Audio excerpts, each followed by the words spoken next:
ప్రముఖ ఆధ్యాత్మిక క్షేత్రం శ్రీశైలంలో అన్యమత ప్రార్థనలు కలకలం రేపాయి. వడ్డెర సత్రంలో పుట్టినరోజు కార్యక్రమంలో కేక్ను ఏర్పాటు చేసి అన్యమత ప్రార్థనలు చేసిన చిత్రాలు వైరల్గా మారాయి.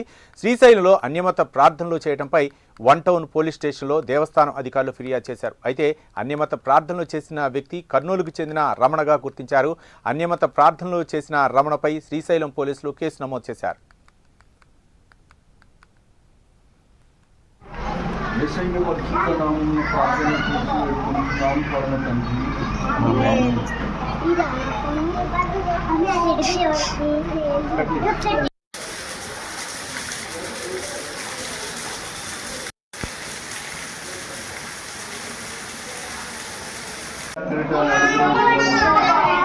నూతన సంవత్సరంలో అడుగుపెట్టుగా పూర్వీకించడానికి మీ పాదములకు స్తోత్రములు.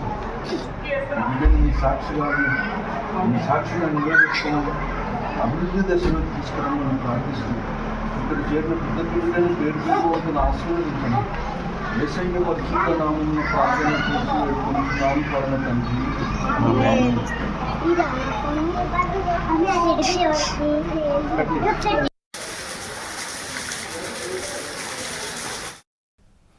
ఆధ్యాత్మిక కేంద్రం శ్రీశైలంలో అన్యమత ప్రార్థనలు కలకలం రేపాయి. వడ్డెర సత్రంలో అన్యమత ప్రార్థనలు నిర్వహించినట్లు అధికారులు గుర్తించారు. దీనికి సంబంధించినటువంటి వీడియో వైరల్ అయింది. దీనిపై మరింత సమాచారం మా కరెస్పాండెంట్ శివరాజ్ కుమార్ అందిస్తారు. శివరాజ్ కుమార్.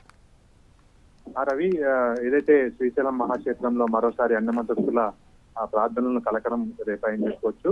ఏదైతే శ్రీశైలంలో ఉన్న ఓ అన్నదాన సత్రంలో అన్నమతస్తుడు ఒక పాపకు ఏదైతే బర్త్డే వేడుకల సందర్భంగా ఏదైతే ప్రార్థన నిర్వహించిన ఫోటో అలాగే వీడియోలు ఇప్పుడు సోషల్ మీడియాలో వైరల్ అవుతుందని చెప్పుకోవచ్చు. శ్రీశైలంలో మామూలుగా అన్యమతస్తుల ప్రవేశం ఉండదు. ఎవరో వచ్చినా కూడా ఒక డిక్లరేషన్ ఇవ్వాల్సి వస్తుంది. అయితే ఈ జరిగిన ఘటన పైన ఇప్పుడు ప్రస్తుతం ఆలయ అధికారులు విచారణ అయితే చేపట్టారు. ముఖ్యంగా నెల క్రితం కూడా ఓ అన్యమతస్తుడు నేరుగా ఒక ప్రార్థనకు సంబంధించిన బుక్కును పట్టుకొని దర్శనానికి వెళ్ళిన ఘటన మరొక ముందే ఇప్పుడు నేరుగా శ్రీశైలం దేవస్థానం పరిసరాల్లో ఉండే ఒక క్షేత్రంలో ఇప్పుడు ప్రార్థన చేసిన ఘటన ఇటు ఆలయ అధికారులను కూడా షాక్ గురి చేసింది. దీనిపైన ప్రస్తుతం అది ఎక్కడ జరిగింది, దీనిపైన ఆలయ అధికారులు అయితే విచారణ చేపట్టారు. Ravi, right, thank you Shivraj Kumar.